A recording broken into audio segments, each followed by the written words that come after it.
ஜெயலலிதா 2012 முதலமைச்சராக்கினார். 2011 முதலமைச்சர் அந்த ஜெயலலிதா முதலமைச்சர் இருந்தாங்க. 2016 அடுத்த திமுக ஆட்சி வரணும். முதலமைச்சர் ஜெயலலிதா கொண்டு வந்தாரு. எதற்காக 2016 டிசம்பர்ல இறக்க போறாரு. அதுக்காகத்தான் 15/5/2016 எலெக்ஷன்ல ஜெயலலிதாவே திரும்ப முதலமைச்சராக கொண்டு வந்தாரு. ஏழு கட்சி இருக்குங்கிறதுக்காக கொண்டு வந்தாரு.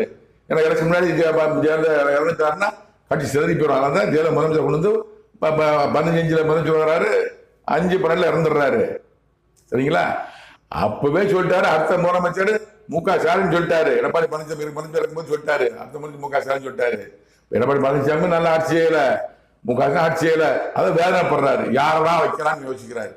அடுத்த முதலமைச்சர் சீமாவை எல்லாரும் பத்தி தெரியும். சீமாவை வாங்கி பார்த்து பேசலாம். அப்படி எப்படிப்பட்ட தனியா போட்டிருக்கேன் பாருங்க. அடி வச்சு தனியா போட்டிருக்கேன். இவங்கெல்லாம் அரசியல் ஜெயிக்கவே முடியாது. கடவுள் வார்த்தை, கடவுள் நினைக்கிறாருதான் தமிழ்நாடு முதலமைச்சர் முடியும். அந்த முதலமைச்சர் யார் என்பது